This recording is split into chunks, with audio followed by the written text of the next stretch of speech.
Hello. Hello.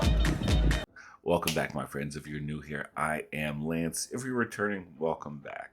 Today we're checking out, it's been a good minute, Internet Historian. What does that say? I am become fancy. That's not proper English. I am become fancy. Theater. Okay. I am become fancy. Okay. That kind of threw me off guard there. Anyway, I'll leave the link to Internet Historian down below. It's been a good minute since we reacted to a lot of stuff. I like Internet Historian. He has always well done videos. He has a fantastic voice over. He has a great voice for that. And yeah, hope you guys enjoy this. Like and comment so we can do some more of these Internet Historian videos. And yeah, let's get right into this reaction. So he become fancy, huh? I noticed he has a new one out recently. Also due to fancy, and it was about wine, so that's gonna be an interesting video. So if this does well, we'll do that video. All right, let's get right into this, and here we go. VPN.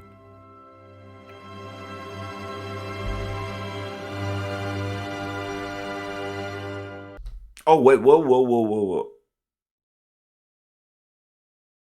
Oh, look at this. I like this because Internet Historian knows a lot of people react to his stuff. And this should be a good representation for reactors right here. He even puts it, I never seen this, and I just happened to see it right beforehand. Feel free to react to these videos, but please wait 48 hours from initial upload date before re-uploading before you react to YouTube, before you put up on YouTube. I like that. That's what it should be. The first 48 hours, let them get their views in, and then react. I usually do a little bit longer. Depends on the video and stuff. Like I saw one by Cortese. She just put a video up about 12 hours ago. I'm not gonna react to it until another day or two. Let her get her views in, and then I'll react to it. Because I was like, oh, I want to react to it. I was going to react to that instead of this video. But then when I saw it was only 12 hours old, 12 hours old to the world, I was like, I'm going to hold off. So we're watching Internet Historian. This is about a month old. So we gave it enough fair breathing room. So let's get right into this. So yeah, I am a big advocate on try to wait a little bit before I start reacting to someone's video. Now, have I always done that before? Initially, when I first started out, no, because I wasn't sure. I didn't know the etiquette. Initially, I was learning, but after the first year, I started learning, like, have a little decorum, have a little class, let the people have their views, and then react to their stuff.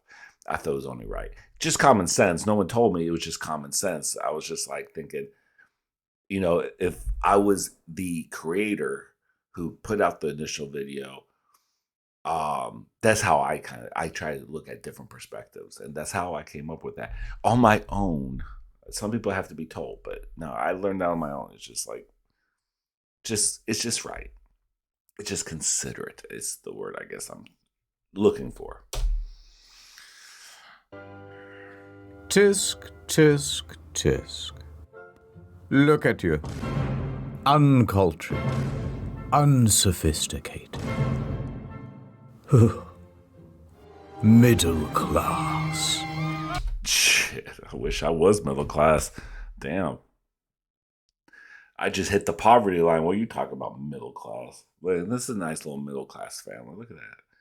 Have middle class clothes, and look at that. Having middle class lives. Must be nice.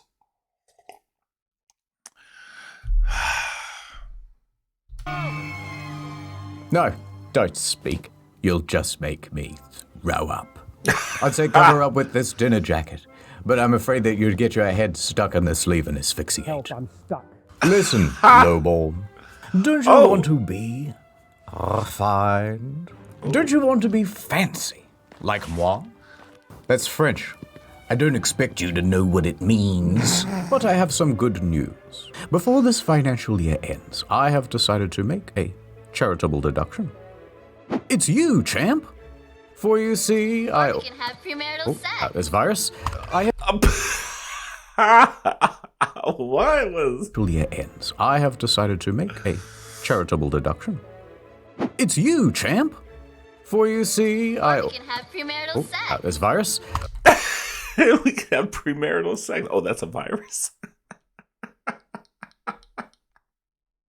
I have made several videos, though, which will show you how to bluff your way to the inner circles. Undetected. Yes. By the time the elites find out, Neon Genesis Evangelion is psychological and intense. it will be too late. I get you in, you eat all the hors d'oeuvres, and we get out. That's the plan. And let's begin your instruction with NordVPN? Oh, the YouTube Premium of Upper Society. And the first section? Symphony. What? Theater. The YouTube Premium of Upper Society. And the first section? Symphony. Symphony. How he said it. Okay. It's like when I hear British people talk about aluminum. What we talk about aluminum, they say aluminium. There's one YouTuber always. What is it? Is he a gaming YouTuber? He always says aluminium. It is. It was. Yeah. It's Gopher. That one gamer called Gopher. He does a lot of Fallout stuff. Yeah. He says aluminium. Aluminium. It's just so. I actually have to like think about before I say it because it doesn't roll off my tongue like aluminum. The first period of performance, that's called Baroque, from 1600 to 1750. This featured Bach and Vivaldi.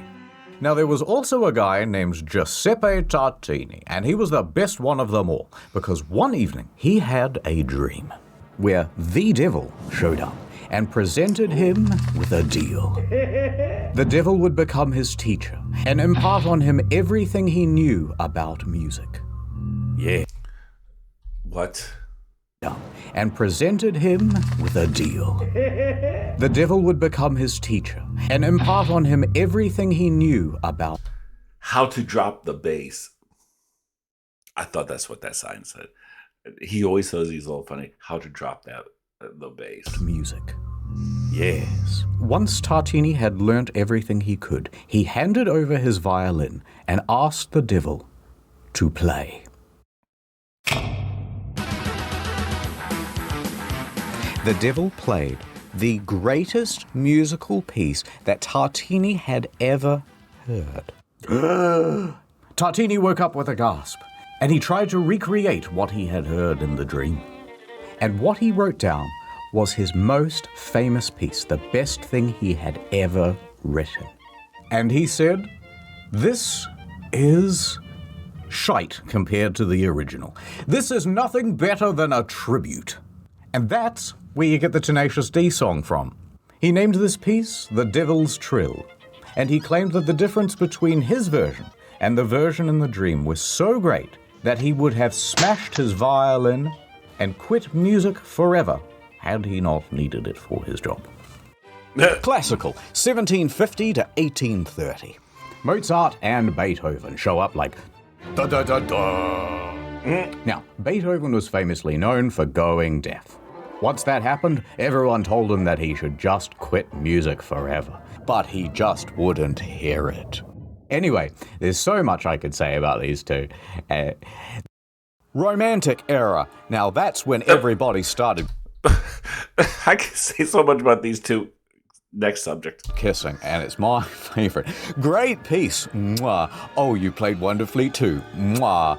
We also enjoyed listening. Mwah. Mwah, mwah, mwah, mwah, mwah, mwah. All you need to know about this one is Chopin and Berlioz. Berlioz, however, was not getting any kisses. He was relatably, painfully single, living alone in Paris, the city of love. So, here's how it started. He's there, and he's in his early 20s, and he is looking Boy, that early 20s. Oh, this is not what he looked like in his early 20s because he. Boy, you look rough in your 20s in this era. This was the case scenario because, oh, God, he looks like 10 long miles of hard, long road right there. Oh, my goodness. Please tell me that's not his 20s and that hairstyle. Oh, that hairstyle. It's like a page boy gone awry. Oh, God. For a new GF. So one day, he attends a Shakespearean play. And on stage, he spots an actress. And he immediately falls in love with her. He wrote her many notes, confessing his love. But her DMs went unreplied. Her DMs. So he began writing a symphony about her. How can she ignore this? And also around this time he started smoking a lot of opium, but don't worry about that. Anyway, so he wrote this piece just for her. However, his DMs still went unreplied. For several months he started to get quite disheartened. Poor guy. Until he saw another girl. So he immediately fell in love with her instead, and he said, you know what? I'm going to change that symphony I wrote, so now it's about this other lady, and not about that ugly one that I didn't like anyway. This time, happily, she reciprocated, and they fell in love and were set to marry. She's a much prettier woman than he is a man. Oh my God, could you imagine this man on top of you? Ugh. Suddenly, what the fuck? Phones haven't been invented yet. Yes, hello, I'm busy. Oh, Rome? To study? Absolutely, I'll catch the first flight out. So Berlioz went to Rome to study music. However, while he was away, he got some news. Berlioz.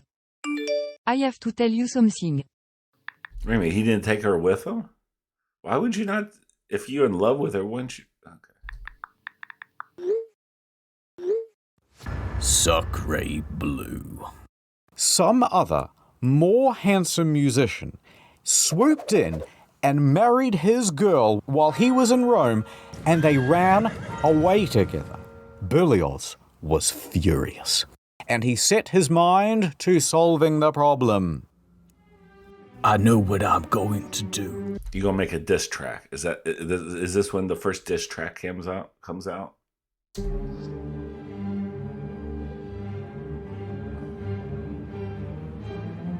I'm gonna murder her and her lover. A little extreme.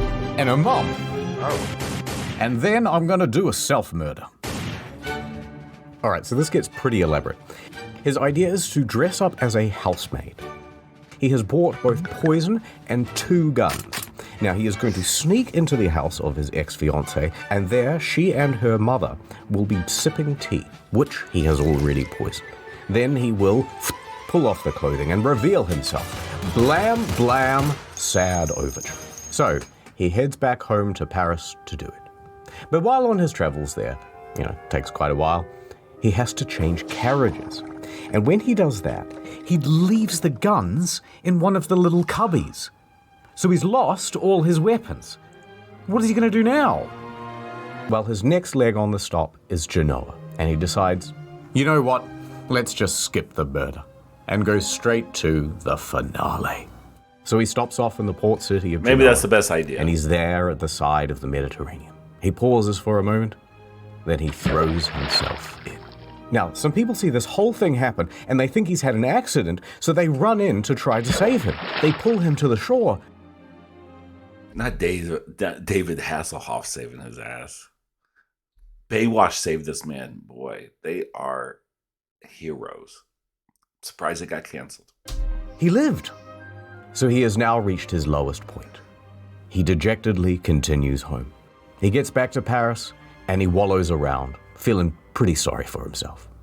But he decides, you know what? I may as well do what I do best in times of trouble.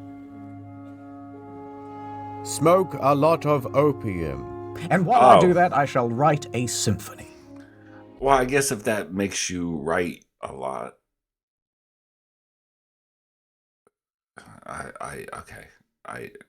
From an ex-opiate addict. Opium addict. Not opium, but opiate.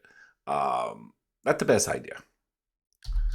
Although I ain't gonna name it after that hoe who stole my heart. Not the hoe. And so he went Not back the to it. hoe. But here's the thing. It was the greatest piece he had ever written. And it premiered to a huge crowd. And you know what? It was called the Symphony Fantastique. It was the piece currently playing. Please, Internet Historian, make sure we don't get copyright claim for this. It was a smash hit. #1 on iTunes. But then, #1 on iTunes. and here's a bloody plot twist. Remember the first girl? Well, she attended that concert and she realized that Berlioz was a genius. And then she wrote a letter to your boy saying how good your bloody symphony was, and sorry about not replying, I just put my phone down and got super busy or whatever.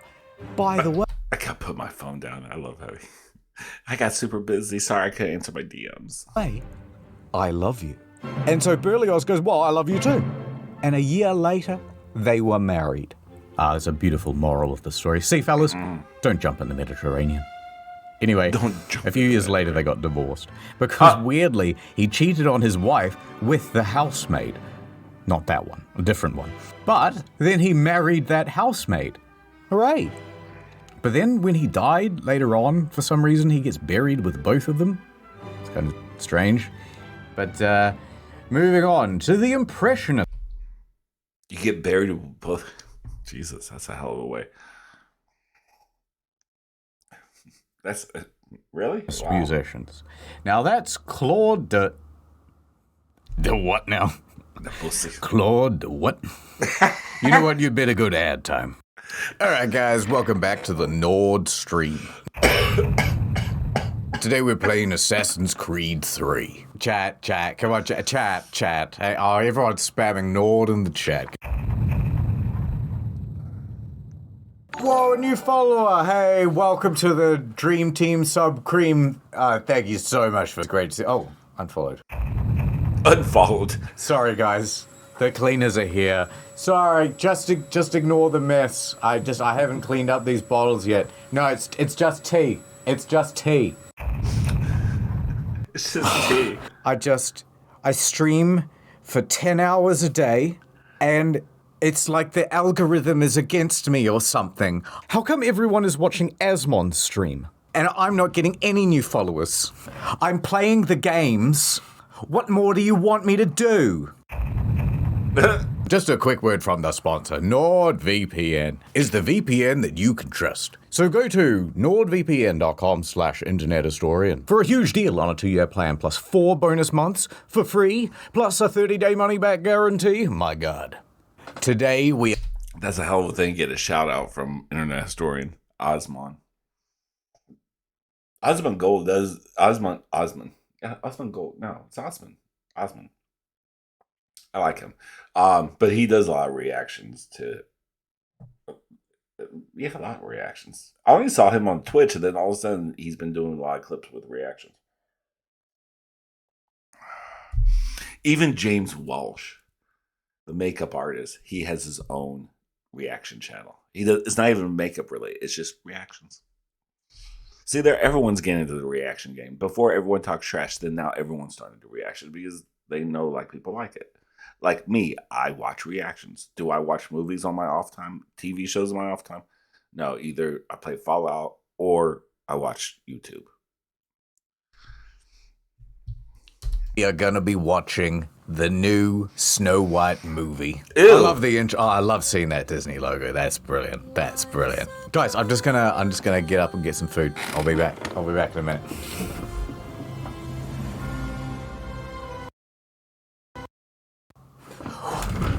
What the fuck? Who reported my stream? By the way, the Daily Wire version of Snow White looks good. Despite a lot of people thinking, oh my God, it's that Brett Cooper. I like Brett Cooper. And she makes a pretty Snow White. Hello, my Nordlings. Welcome back to the stream. Can we get some ends in the chat, guys? Not like that. Mods! Welcome back to the Mods. ASMR stream for NordVPN. Today I'm going to be drinking a can of Coke while I say the word Nord. Nord. Hey, thank you for the tier 3 sub. Day 167, he does a mukbang. Is he going to go through like every type of category of YouTuber? With NordVPN, I can be outside my house, Jack's Film's house, Samito. He did not just say outside Jack Film's house, just like Sniper Wolf. Oh, man. His house, Ordinary Things house. Just like that. Welcome back to the hot tub stream. What do you guys mean? How many hot dogs can I put in my mouth? Why? I'll just... Oh my god, $5,000 donation. Thank you so much. You guys are such good friends. Streaming is not for me. I'd rather go to nordvpn.com/internethistorian to get a huge deal on a 2-year plan, plus 4 months for free. And over. Watching Netflix, are you?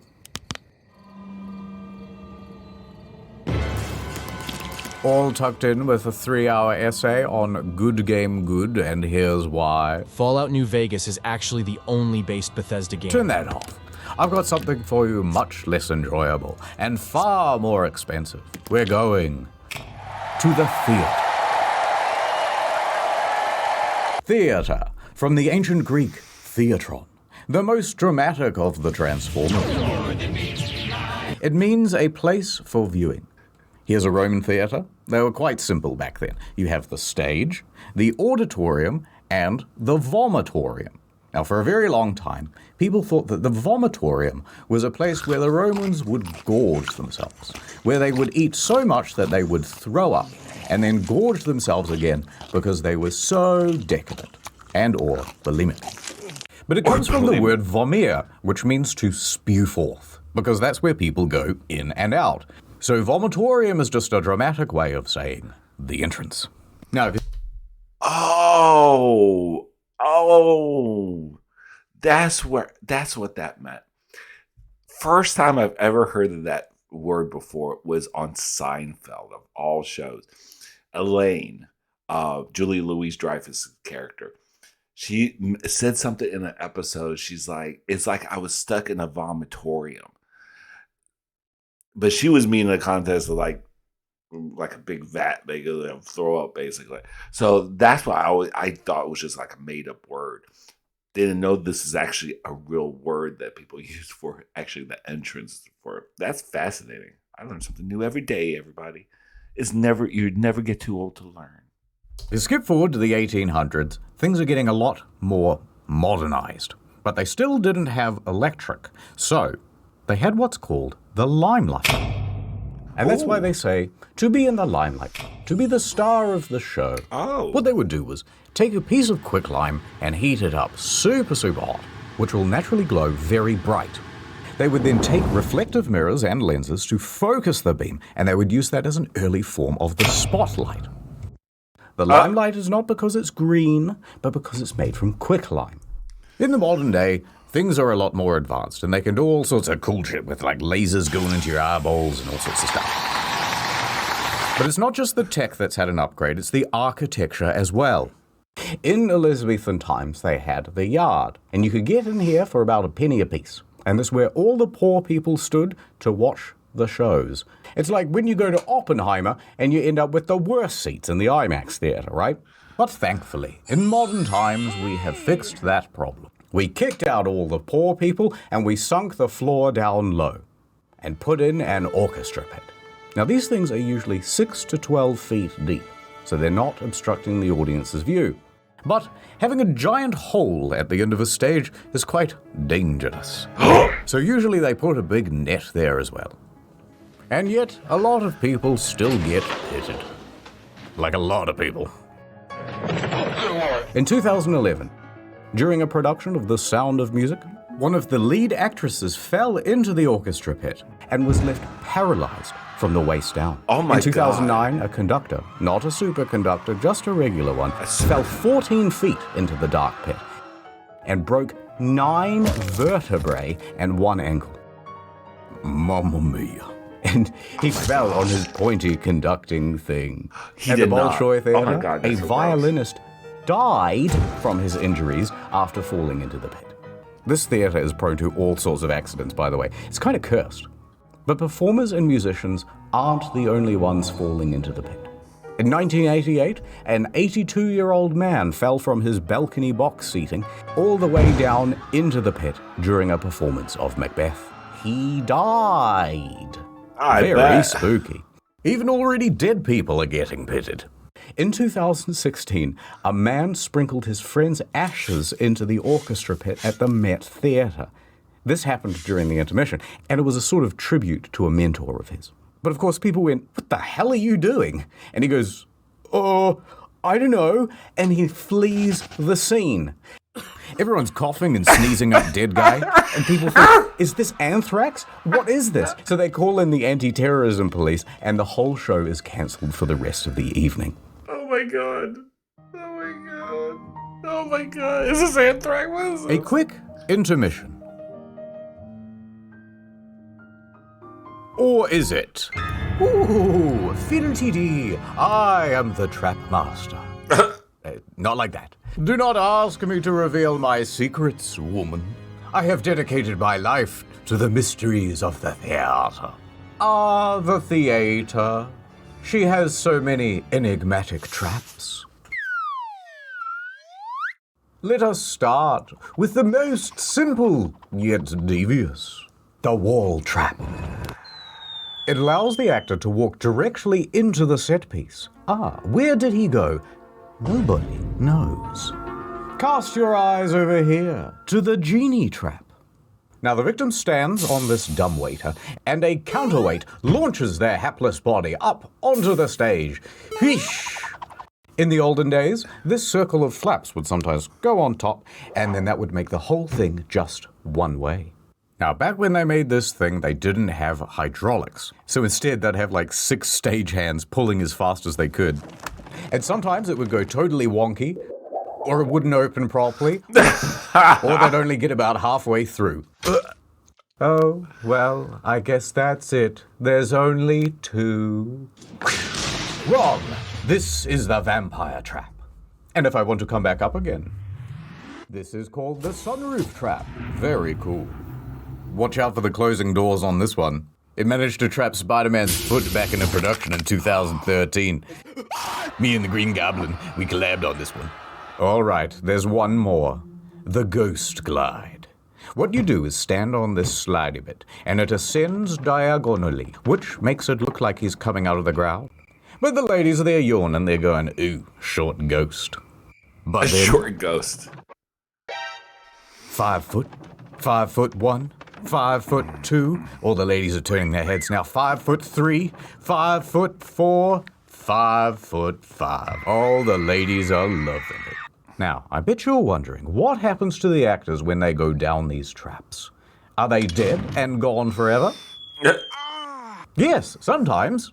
In 1888, Frederick Federici was playing the role of Mephistopheles in Faust at the Princess Theatre in Melbourne. As he descended the trap at the end of the play, "Goodbye, everybody, goodbye," he had a heart attack and died. Never seen again.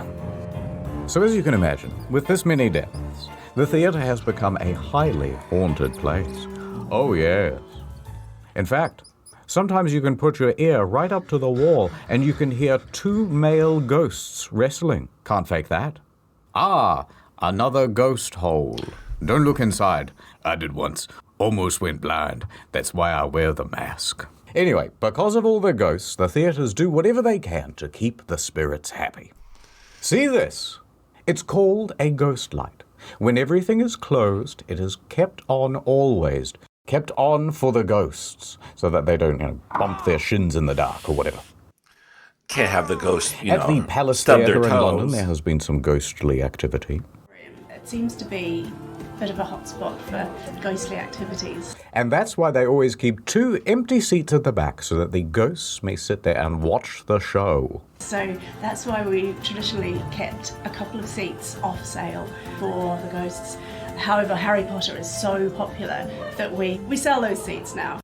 Oh.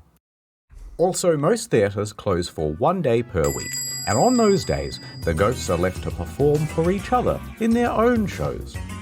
Which they like, that's nice. we think. I was worried about my own vagina. It Oh, needed a finally, the vagina monologues.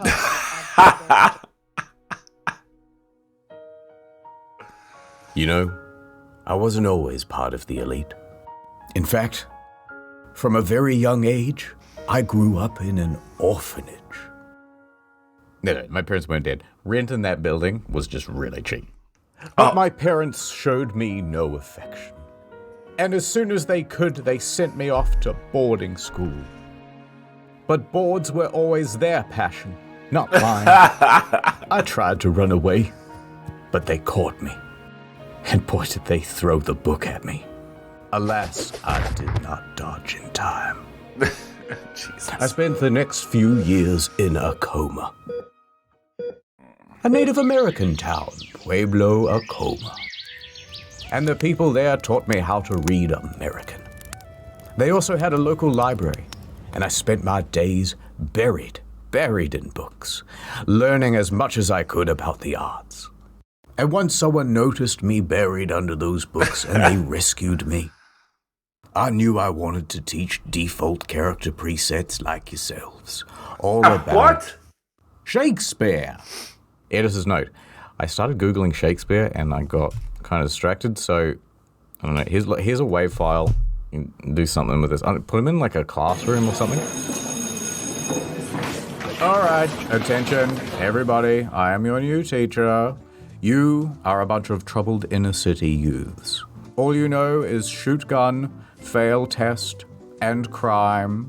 But I'm here to teach you that actually, books and reading and stuff are actually pretty epic after all. Now, the earliest known I recognize this scene. This is from Dangerous Minds, isn't it? With Michelle Pfeiffer. Was that the other one? I think this is the Dangerous Minds movie. written language is what, Mr. Single Parent Household? I don't know, Teach, but you're never gonna get through to me. Oh, really? Well, what if I go back in time? Back in time. In the long, long ago, very few could read. But to be fair, most of the written languages were kinda shit. This is cuneiform, the very first written language, and it has far too much punctuation. Then eventually came along the Egyptians, and they invented emojis, but they would call them hieroglyphs. Anyway, the typical written thing would go like this. Message for you, sir. Big bird, man with stick, man sitting, circle.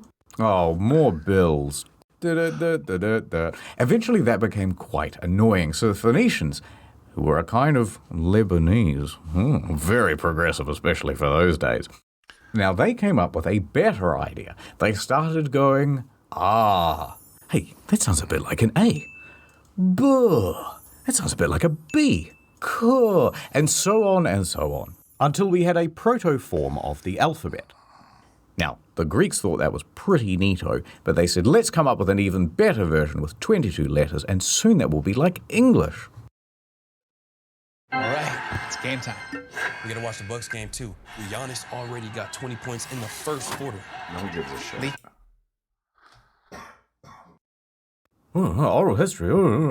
Greeks more like geeks. Got 'em. Oh, yeah? Well, let me tell you about something highly relatable. Of the surviving Greek works, the greatest hits were the Iliad and the Odyssey. Now, because most people couldn't read, this stuff wasn't written down for a very long time, and instead it was memorized and performed. And when they performed it, they used one of these, a lyre. Now, this was great for conveying tone, right? So here's a soft bit, but then this is a big dramatic bit. Dun, dun, dun, dun, dun, dun, dun, dun. Now, the Iliad starts with this guy, Menelaus, king of Sparta, and he has a wife, Helen, and she is a very fine lady. Oh. And then the Prince of Troy shows up. His name is Paris, and he goes, damn, shorty, awooga. Hey, that's what he'd say, right? And he and his boys abduct her and took her all the way back to his crib in Troy. Now this makes Menelaus quite miffed. Hey, hold on there, Buster. He declares a turf war, but he can't win it alone, so he calls on his homies. Odysseus, king of Ithaca, and Achilles, the best drive-by shooter of all time. But Achilles is not in the mood to fight, so the whole of the Iliad is basically spent trying to convince this guy to get involved. Please. No. Please. No. Eventually, they win the turf war by being very sneaky. They make a giant horse, which is the symbol of Troy, and they leave it at the front gate. That's their way of saying, "Oh, I guess you win. We're walking away now."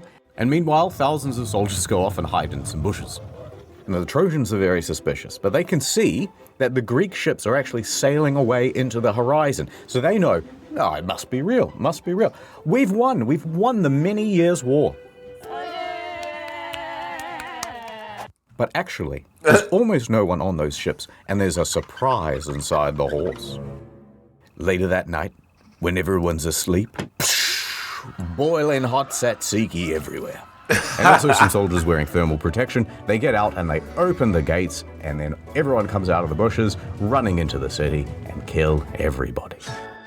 After they win the war, Odysseus heads back home to Ithaca. However, on his way, he starts making beef with Poseidon, god of the sea. And Poseidon is mad at the disrespect, so he sends Odysseus on a long-ass detour, and that detour is the story of the Odyssey. Pretty epic, right, kids? Oh, wow. Look, they Whoa, seem very Teach, enthralled. that's fire. I'm starting to come around. That Odysseus guy is literally me. Yeah, I'm going to try that horse trick on my ops. Homer from Homer's my Odyssey ops? Get is outta not here. a character in the story. Shut the fuck up. He's the guy who tells the story, and then people wrote it down. Now, moving chronologically to the next big one, you've got the Bible. And for all practical purposes, this was basically an oral tradition too. Most people were illiterate by this point, and the Bible was written in Latin, and pretty much only the clergy knew Latin. So they would be the one to recite it to people. It says that the cute lady at the front should go on a date with me, please. Listen, the rules are the rules. I didn't say it, the book did. There was a translated version into English, the Wycliffe's Bible, and you better believe that thing was a threat to the order. So they made that illegal to own. What? And if you were found with an unlicensed copy, the punishment would be death. So it remained. The Bible was read to the people. Now, by the 1300s came Chaucer, who wrote the Canterbury Tales, and that was a pretty big deal. Get this book now. Because it's one of the first significant works written in Middle English. It describes a bunch of people making a pilgrimage from Southwark to Canterbury, which is here to here, which was the longest journey anyone had ever made in the 1300s. Now, it's a whole series This is not of true, stories, he says. and most of them can be boiled down to, how come if everyone is on a pilgrimage, you're all so focused on material stuff? Oh, hypocrites much? Dong. It's now the 1600s, and they've updated all the textbooks from Middle English to regular. In 1601, King James I said, all right, you know what? Let's everyone have a copy of the Bible they can read. Let's do a King James Bible. I won't feature in it, but I'd love to be in the title. And he commissioned a committee of scholars to rewrite the thing in English, God's language. Now I can't speak Spanish or anything. It took 8 years. And that brings us to Shakespeare. And he's a huge deal. Oh, look, we're out of time. But sir, we're supposed to do penis inspection day today. No, there's no time. Roll the end card. The end. All right, that's the lesson. You watched the whole video. Or at least, you had it on in the background while you scrolled your phone. And I couldn't be prouder of you. There's just one more quick thing I want to tell you about. Theatre props. For example, this gun. Now, the thing... Oh, look who it is. I know what you're thinking, but it's just an actor.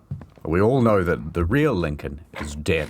When he fell asleep on the tracks of the Underground Railroad. Anyway, this thing is super realistic. Although the trigger is a little loose. Ruh-roh. Oh my god. Oh, I Oh, can't believe you Jesus. did that. But I won't tell anyone. And, in fact, good news. I'm gonna make you my little protege. And I will be your protojo. And I got so Protojo. many more lessons to teach. Still here, huh? Yes, just a little cleaning. More good news. Next video is almost done. It'll be on incognito mode, and it's about the art. And the next main channel video is also nearly done. That'll be out shortly after. If you're looking for more content in the meanwhile, we have another channel called Story Mode. The Metal Gear Solid and Forspoken videos are especially good. Don't forget NordVPN. Thank you for watching. How can I More forget? soon. All right, I age. That was a cute video. That was really cute. I like his humor. I mess with his humor so much. For the better part of a century, Harry and David Oh, have been making Jesus. gourmet If gifts I that bring say people stop, I hit that stupid button.